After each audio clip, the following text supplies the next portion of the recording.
press run test. Woohoo! This 16 out of 16.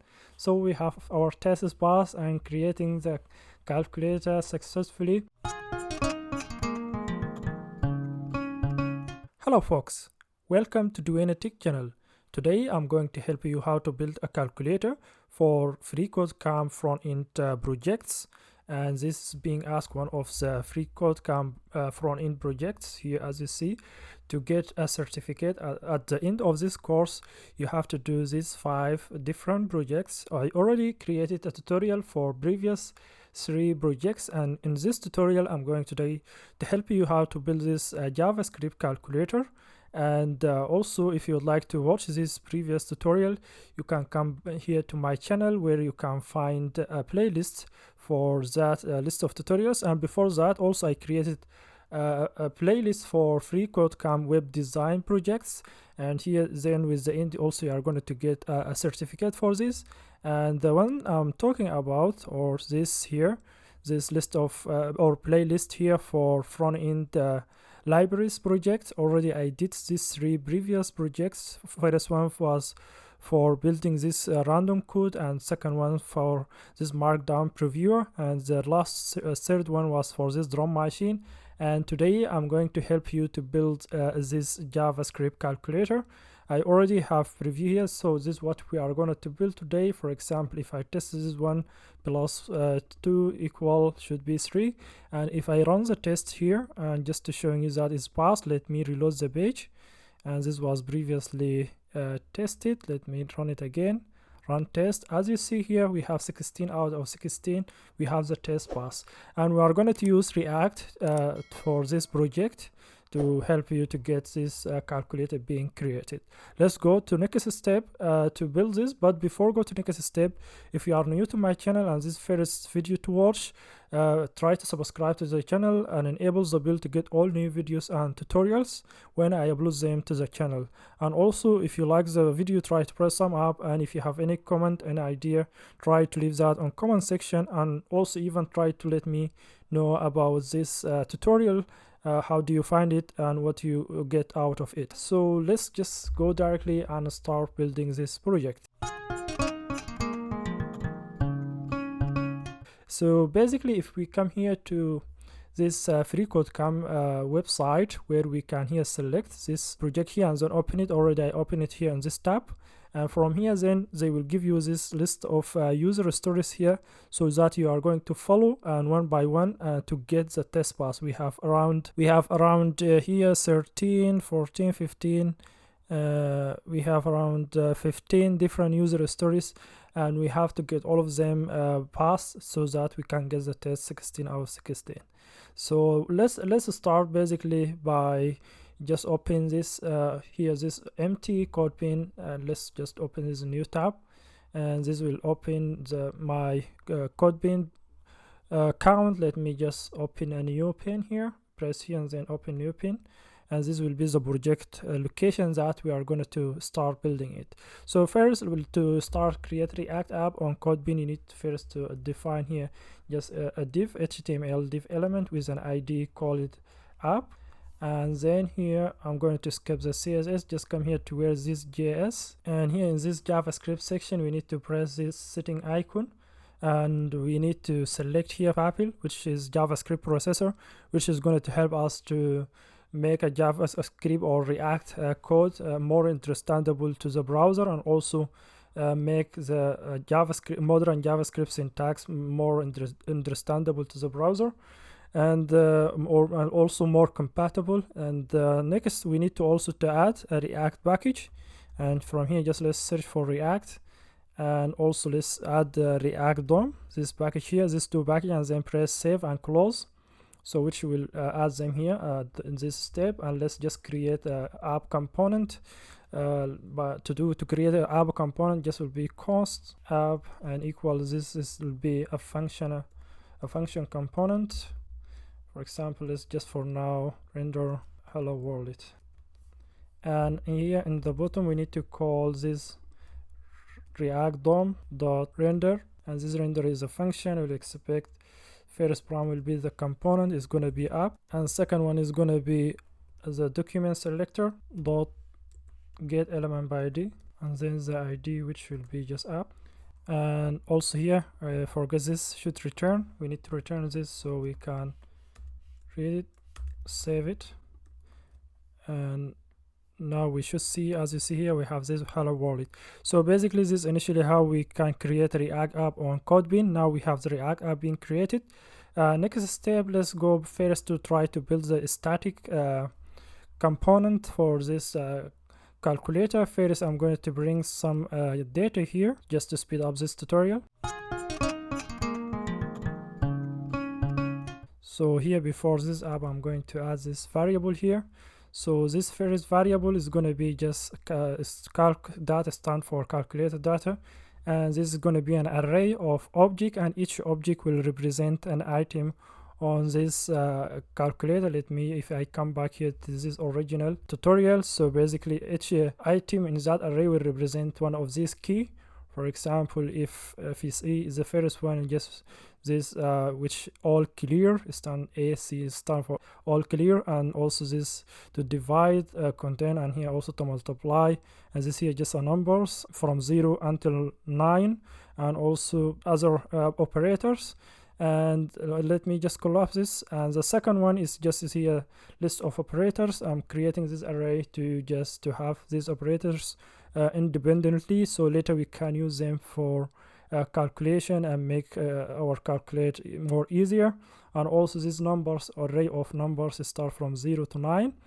And next I'm going to create two component, one component for output, and this, if you see here, this component here where we show this data, this is where we output the content. I'm going to create component for this will be output, and also I'm going to create a component for this keyboard and another small component for each key in this keyboard.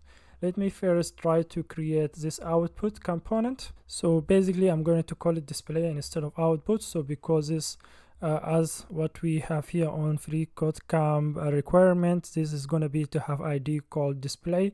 So I'm going to call the component display. And also to speed up this tutorial, I'm not going to type everything, but I'm going to also to explain what I'm adding here. So basically here just creating a functional component called display, and this functional component will expect this input and output to value, basically where we can display. If you see here, I come to original project. So if I try to add a number here +3, as you see here, this were input and this output. So the bottom one is the input and the top one is the output. So that's what we created here. So this component will have the first one, it will be just the output for the all our calculation, and the second one at the bottom, this line is going to be the input, whatever we try to type. And this is a display component. We are going to call it inside here. Let me just remove this now.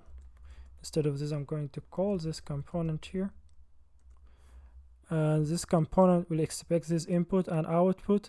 And where is this coming from? These are a state, we need to create them, const, and I'm going to create a state, call it input, and set input, and that will be equal to react.useState, and the initial value is going to be just empty string.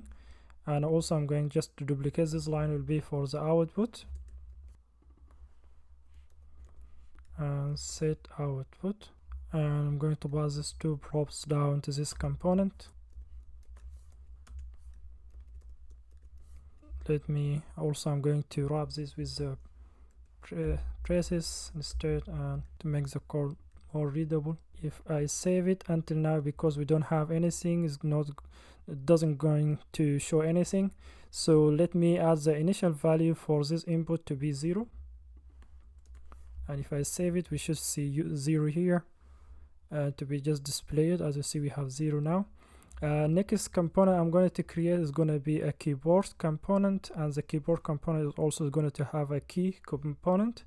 Also I'm going to bring this code, and I'm going to also to explain it line by line to speed up this tutorial. So after this display here, let me add this line here. So I added this two component. Let me first start with the keyboard component. this keyboard component for, as I mentioned, for all this keyboard key here, and each key will be represent as a component. Try to make this a small component so that will help us to manage this component easily, and we can read what is going on and make the process much easier for us. And this keyboard is going to be just this here with a div element, and this div element is going to be wrapping this array of key, and we map over this calculate data, which we have it here at the top, this array here, and we map over each key, and then we try to return this key component, which this here, the key component is just a button, and it will be, as I mentioned, this represent each button in this this calculator keyboard. And the key component basically will expect this key data, and the key data will basically have an ID and a value. And if I just open this one, as you see, this each key here has ID and also has a value. And so after we have this key data, also we have this handle input function. So basically whenever we call on each this keyboard key, we'll call this handle input, and depending on this we can pass down also the value that being clicked or a button value. So when we click, for example, any one of these button here, for example, if we click 5, it will be returning 5. If we click this plus, it will return a plus. Then we can use that later to do our calculation. And so basically this very two simple component here. Basically the keyboard component, which is just mapping over this array of data, and then for each key we return this component. We pass down the key data, which will be ID and value, and also we're passing down this handle input function. And let me call this component also down here, down of this display, and it's going to be just called keyboard. And this keyboard component will expect this input function, which is not exist. I'm going to create it, and let me just create here a function. Let me add more space, call it input. It's for now, just leave it empty function. We are going to work with it later. And now we're passing down this handle input function, and as you see we have these buttons here for the keyboard, and this has to be in this order, so this will help us later to do styling for the keyboard easily. So it has to follow this order. Let me just uncollapse this. It has to follow this order. I try to work it around until get this order, and then you can add a style using grid system, and that much easier to make it more easier to style it as a calculator keyboard. Let me add the CSS for this, but before the CSS, let me add a class name with the calculator. And also I'm going to wrap this with another div for just styling, and this div I'm going to give it a class name, call it container, and I'm going to close this div here and at the bottom also. And let me just make the code more readable, and nothing will happen because we didn't add the styling yet. So I already have the CSS. I'm going to bring the CSS and add it directly. On this tutorial I'm going to focus only on the React code, so this more complex side. So the CSS stuff, you can do that in your own, or you can do the same what I did. So if I just open here this CSS section and just add this here CSS, I'm going to go over this quickly. Basically I'm setting all margin and padding for everything to be 0, and I'm adding for this container to bring the this keyboard to the middle of the screen. Basically I'm adding the height to be 100 view height to take all the screen height, and also this display flex, so I can center this vertically and horizontally by using align items center and justify content center. And also I'm adding this styling for this calculator.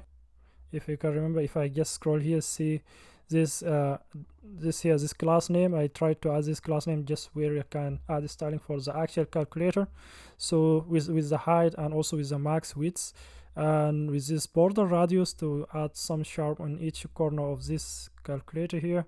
As you see here, we have this border radius for 4 pixel, and also background color is going to be gray, as you see. And output, so the output section here, if you see here the component for this display component, we have output class, and this output class has this this styling here for adding this height 80 pixel, and the key, this key for if you see here also we have keys for this keyboard class name, call it keys.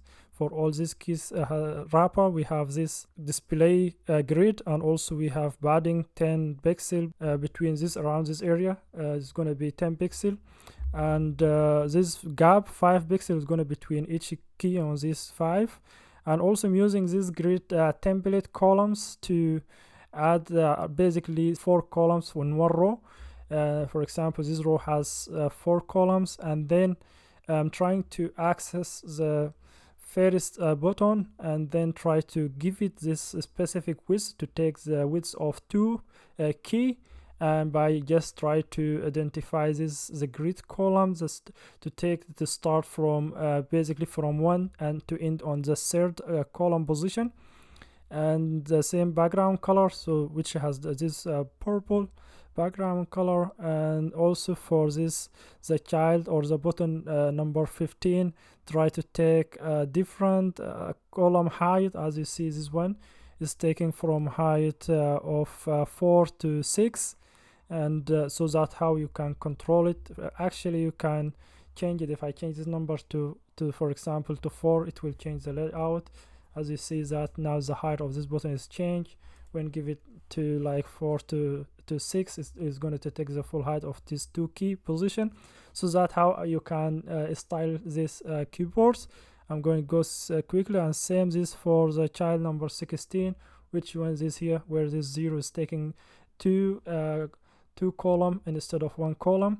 And for the input and result, and if you see here on this display, we have this input and we have result class. I'm adding some styles to them. And also for each button is going just to add some CSS to remove the border, and adding font size 28 pixel, max width is going to be 80, minimum height 65, and border radius 4 pixel for each one of these key.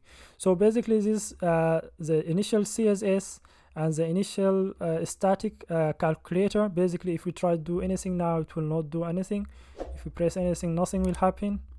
And now we need to add the React calculation basically, and how we can start to build this one. So first I'm going to add here just use effect function by call React dot use effect. So inside here I'm going first to create another function, call it handle output, similar to this handle input one, and instead it's just going to be output. And I'm going to call this inside here, and this function is going to be called every time that I'm going to create another state here for calculation data. It's going to be calculator data, and then set calculator data, and this is going to be initially just empty string. And inside handle this output, I'm going to update the output with this calculator data, and the calculator data initially is going to be empty. And let me save that. And also this is going to be call, or this use effect is going to update every time this calculate data is being updated. Also is going to call this, so that whenever we update this calculator or calculated data, then automatically will update this output state, so we can get the latest update on this output here in this section. And now after saving it, nothing will happen until now. So basically next we need to, whenever basically we click on this button, we need to call this here, this function here. This function is going to return to us a value, and now we can console log this value. For example, just pass value. Now if I open the console here and try to press any one of these, for example 9, 8, 6, 5, as you see here on this console, it will show us whatever we press. And that's how it's happening, because we pass this down, this handle input to this keyboard, and inside the keyboard component we pass it here to this key button, this input here. Whenever we click on this key or this button, each one of this button, basically we call this handle input. We pass down the value or for the button that we click, and now we have that value for each button. Now we can use these values and try to do some calculation. So here inside this handle input, I'm going to add a switch statement, and here I'm going just to bring this code. I'm going to explain it also line by line. Let me just add more space here and showing you what is this doing here. And if I just scroll here, I created this two variable here. The first variable is just call it a number and trying to filter out from this number here, this number at the top. As you remember, I created this array of numbers. In this line, what is doing basically will try to check if this value exists in this number array, then we'll return this number. If not exists, just will return undefined. And same here for this operator. What this operator will do, will try to check in this operators array here. As you see here, we have this operators array. It will check the value. This value we pass it down to this function here. If this value exists in this operator, it will return it. Otherwise, it will return undefined. What we'll do inside this switch, it will check the value. If equal to this equal symbol, we'll call handle submit function. We didn't create this, we are going to create it just sooner. And if not, then it will go to next line. We'll check if it's equal to this AC, then we'll call this handle clear. And if it's equal to number, it will be just this one here. If this equal to number, then we'll call handle number function, and we are going to create that too. And then if not a number, it will go to next line. It will check if is it a dot operator. If not, if a dot, then we'll try to call this dot operator to pass down then this value. We don't need to pass value in this scenario because we know it is a dot. And if we go to next line, then if not dot, we'll go to next line. It will check to see is it operator. If it is operator, then it will try to call this handle operators function and passing down the whatever that operator, if is it minus or plus or try divide or other operators. And by default will do nothing. So basically let's start by first creating this function. I'm going to start with this submit function. Initially I'm going to create empty function inside app. Let me create a function, call it handle submit. For now it's going to be just empty function, and same I'm going to create a function for others. Let's see how many functions we have. 1 2 3 4 functions. Let me just duplicate this 4 times. So next one is going to be handle clear, and the one after is going to be handle numbers, and last one is going to be not the last one, before the last one, handle dot operator, and the last one is going to be handle operator. We have around 5 different functions, and each function of these has different processes done here. So let me just try to tidy this here, make it more readable. I'm going to start one by one basically. If I try to press or add here just a console log inside here and just call this handle submit to make sure that this is the right function we call. If I try clear here this console, and if I press this equal, then that function should be called. As you see here, this is being called, and now we know that this function is correctly being called.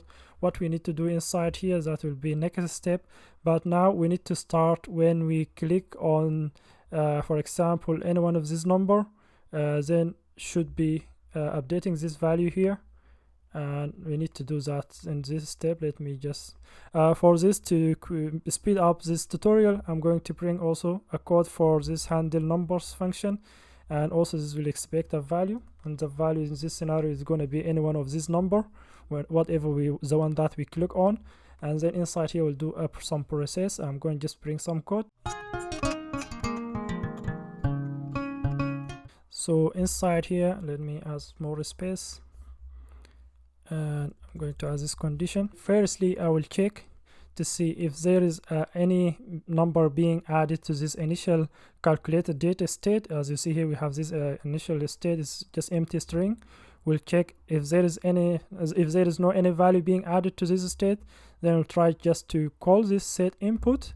We'll update the input function to have the new value being selected from here, and also we'll update this set calculated data to be also the value that just we selected.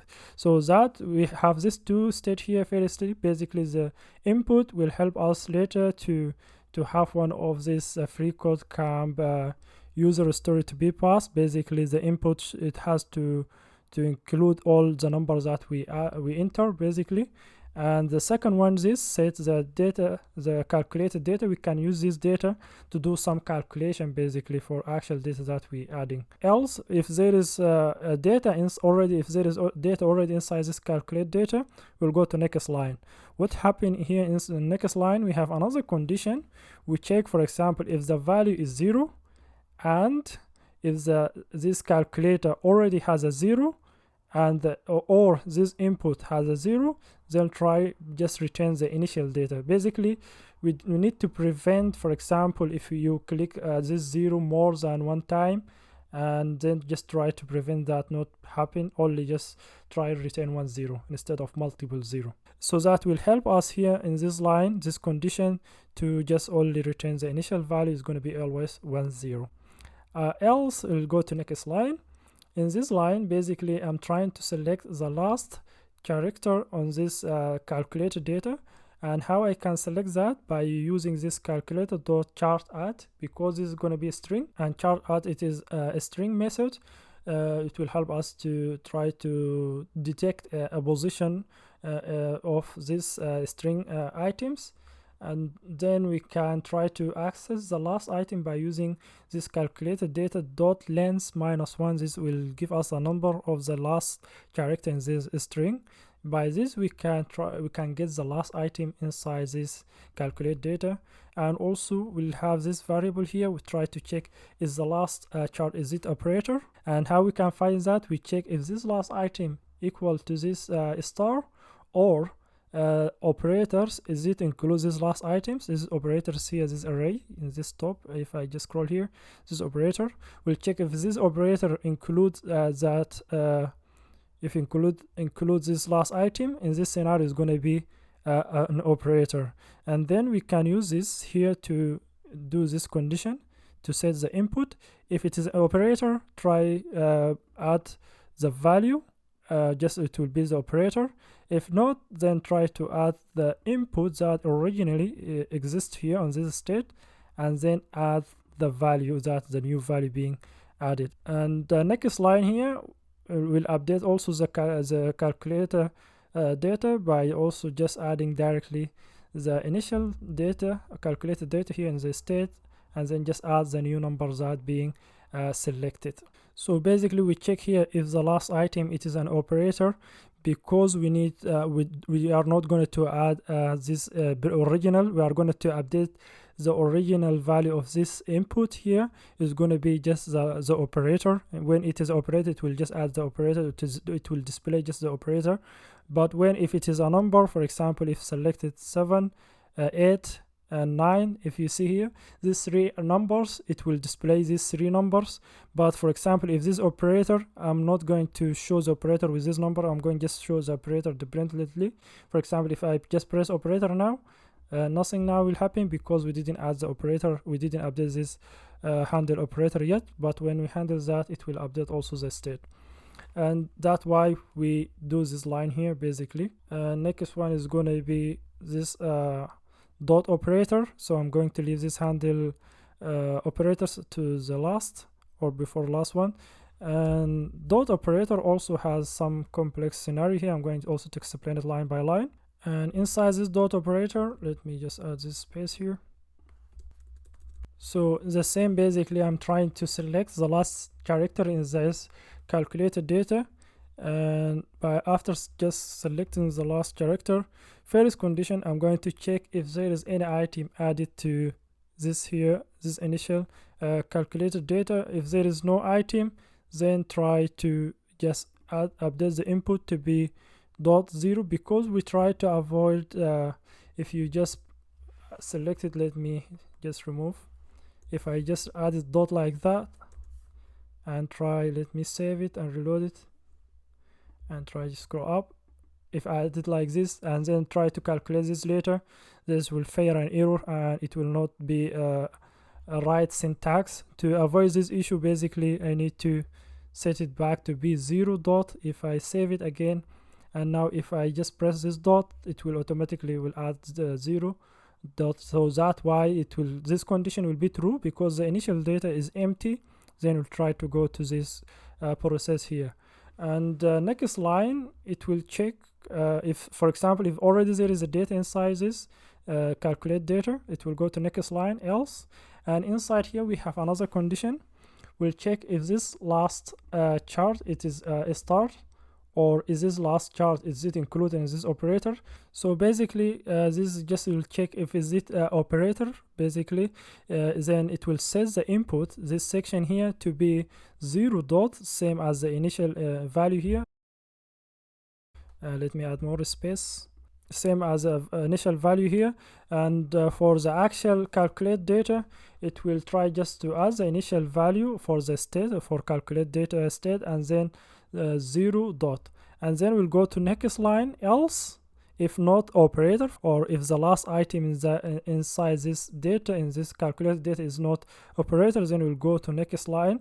And what happened here in this next line, we update also the input. Let me add again space here. This section here is going to be we'll check if the last item inside this input is a dot, or is it this input already, if we have this state here is called input, this input already include dot. In this scenario, try to just return the initial value will be just the input. So this will help us to avoid adding multiple dots.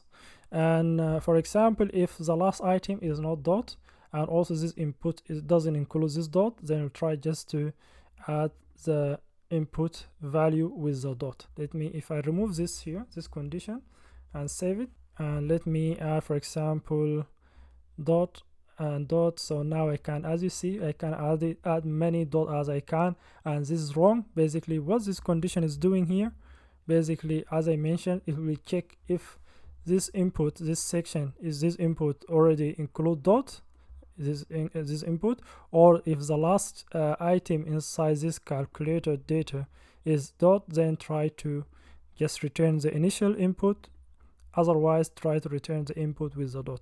And if I try it again, so now I'm clicking here, but it's just returning only one of this dot. Next line, I'm trying to create this variable here called formatted value. And what this formatted value is doing, basically we'll check the last item inside also this calculator data, if is it equal to dot, or this input include dot, try to return just the initial or the original calculated data, otherwise try to return the calculated data then dot. And then I'm setting just this calculated data to be equal to this formatted value. So this basically handle dot operator. If I go to next one, the one that a little bit more complex than this one is gonna be also, I'm going to explain it line by line. So inside this here, basically, let me add the space. Going to add this code here. I'm going to add more space, and this start from here. Basically, again, the same scenario. I will check the initial calculated data. If it has a value, it has to have a value, because if there is no value, I'm going not to add any operator. For example, if there is no any value in this, if I press anything, it will not add any operator, unless if I press something and then press operator, then should add that operator. But still there is an error here, say value is not defined. We need to pass here as a param here, it's going to be called value, and save it. Let me clear this console here, and if I press again, nothing will happen. But if I press a number and then plus, then we'll add this plus. So first it will check if there is a data inside this calculator. If there is a data, then we'll try to do the process basically. And next inside here, I will update just this set input, which is this section here. It will just set the value, which is the operator itself.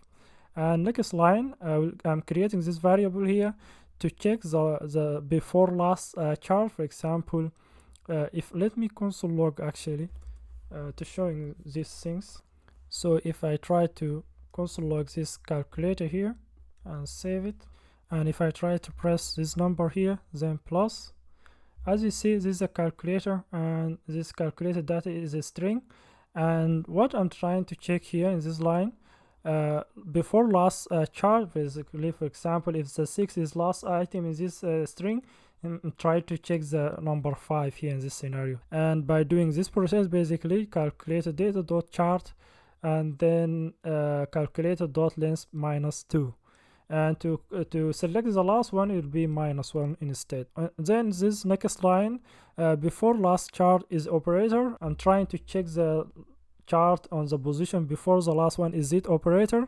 By doing this, basically by checking the operator array, is it includes this variable here before last chart, and if is it including this operators is going to be true, or if is it equal to star also is going to be true.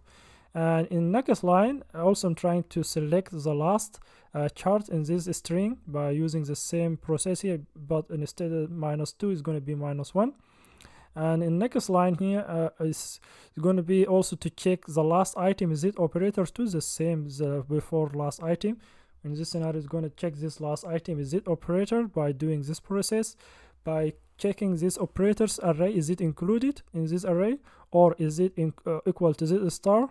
Then next line here, I'm trying to validate or check this output is going to be I'm creating this variable called valid op, is stand for output, and then this will check if this value equal to this cross, then return a star, otherwise to return value.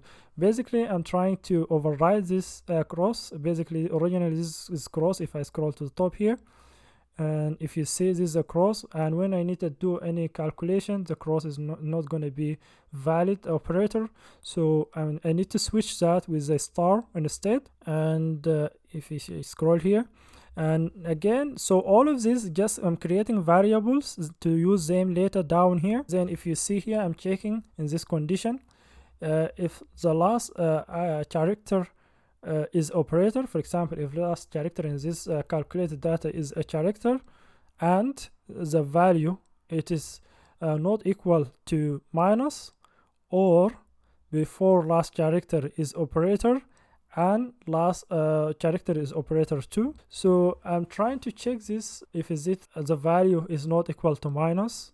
Why? Basically if here in this user story also, for example, if I scroll to this position complex scenario, this test case, basically they will allow, for example, if there is an operator and this after operator there is a minus, they will allow this minus to be added to this calculation. Otherwise, if this way around, then it will not be allowed. For example, if there is a minus and then comes a star after, then in this scenario we'll switch the operator with the last operator being added. So this user story is a little bit complex, so that's why this calculation is happening here. So that's then we'll try to avoid, if not equal to minus, we'll do this calculation. So inside here, then I will check if the before last character before the last chart is operator, and for example if this one is before the last character is the operator, I'm creating this variable here, update value, and this update value it will try to get all the data except the last two items in this string. Basically we'll get in this scenario just only 8, and then after getting this data updated value, I will set calculator with the new value. What is happening here, basically I'm trying to remove the last two items, basically what this process is doing here. And next line here, else, if this last before last chart is not operator, it will go to else, and then in this scenario just it will update directly by changing only the last item in this string, but with the new operator in this scenario. This is how we can select actually to replace the last item in the string by first using this substring. For example, this calculate data is going to be this string here, and then dot substring start from 0 until before last item, return the data from 0 until before last item, and then I'm just adding this the new operator. So in this scenario is going to change the operator because this function will be called only when we click on operator. And this condition basically will check if the last chart is operator and the value not equal to minus, or the before last chart is operator and last chart is operator, then we'll do this inside curly braces. Otherwise we'll go to this line here. Basically what it will go directly, just it will add the initial data for this calculated data and then adding just this new operator to it. This basically handle operator function and what it will do. And if I just collapse this and also collapse this handle dot and collapse this handle number, and now we have this handle clear. Let us also add this handle clear code, so when we press on this button to clear out this section here. So handle clear is the simplest function on all of these functions. Basically what we'll do, just update this, set output to be empty and also set this input to be 0. Also to call this handle calculate, to update this to be empty string 2. If I come back again here and let me try to again, 4 5 plus 8 equal will not work because we didn't add this functionality yet. But if I press clear again, it will clear it. If I press any number again, it will start initially again from beginning. So now let's go try to update handle submit. And handle submit, the most important one, where we can add all calculations that we add here. So basically instead in this console log this only this one, let me also console the actual data that we enter, which will be calculate data. And in this scenario just add this and save it. We need to see it here on the console when we press the equal button. For example, 7 minus 5 equal, and as you see here we have 7 minus 1. And now we can use eval function actually to do a calculation here. So basically by doing variable, call it total equal to, then it's going to be eval, and then we are going to just pass directly this value. And after having the total, so I'm going to set the input and output with the total, same these two function here. So this is going to be have the input, so this is going to be have the total, and also this one, and I'm going to add it as a string. So basically if I need to add any additional calculation, that will be valid because this eval will calculate it as a string. It will convert it to actual numbers. Now if I save it, also we need to update this, also this actual data to have the final result, and it'll be just total.